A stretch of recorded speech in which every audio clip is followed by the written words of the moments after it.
കട്ടിപ്പാറ പഞ്ചായത്തിലെ തേവർമലയിൽ ക്രഷർ യൂണിറ്റിനായി കുന്നിടിക്കുന്നത് എതിർത്ത സമരസമിതി പ്രവർത്തകർ നേരെ ആക്രമണം. കോളിക്കൽ കയ്യടിയൻ പാറയിലെ ഏക്കർ കണക്കായ തേവർമല ഇടിച്ചു നിരത്തുന്നതിനെതിരെ രംഗത്തിറങ്ങിയ സമരസമിതി പ്രവർത്തകൻ വേണാടി രജീഷിനാണ് മർദ്ദനമേറ്റത്.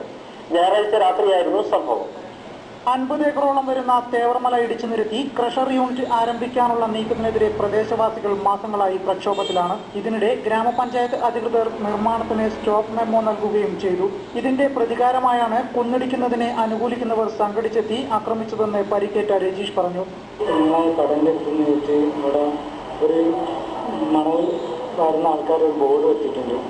അപ്പോൾ അത് ആ പ്രദേശത്തുള്ള മുഴുവൻ കുടുംബവും 100% കുടുംബം പട്ടിണിയിലാണെന്ന് പറഞ്ഞ ബോർഡ് വെച്ചാലും അത് നമ്മളെ സുഹൃത്ത് ബിലി എന്ന് പറയുന്ന സുഹൃത്ത് പ്രസിഡന്റിന്റെ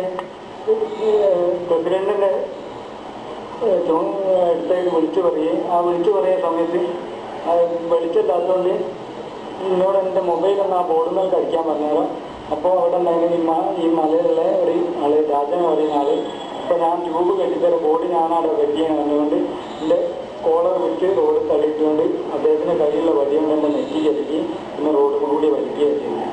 തലക്കടിയേറ്റ രജീഷിനെ പൂനൂരിലെ സ്വകാര്യ ആശുപത്രിയിലെ പ്രാഥമിക ചികിത്സയ്ക്ക് ശേഷം കോഴിക്കോട് മെഡിക്കൽ കോളേജ് ആശുപത്രിയിൽ പ്രവേശിപ്പിച്ചു. സ്റ്റോപ്പ് മെമ്മോക്ക് ശേഷവും കുന്നിടിക്കലും മട്ടിമണൽ നിർമ്മാണത്തിനായി മണ്ണ് കടത്തലും പതിവാണെന്ന് നാട്ടുകാർ പറഞ്ഞു. ഗ്രാമപഞ്ചായത്ത് സെക്രട്ടറിക്ക് രേഖാമൂലം പരാതി നൽകിയെങ്കിലും ഭൂ ഉടമയെ വിളിച്ചറിയിക്കുകയാണത്രേ ചെയ്തത്. താമരശ്ശേരി പോലീസിൽ അറിയിച്ചെങ്കിലും നടപടി ഉണ്ടായില്ലെന്നും ഇവർ ആരോപിക്കുന്നു. മഴ ശക്തമായ സാഹചര്യത്തിൽ കുന്നിടിക്കൽ പ്രദേശവാസികളെ ഭീതിയിലാഴ്ത്തിയിരിക്കുകയാണ്. T vision news, Thamarassery.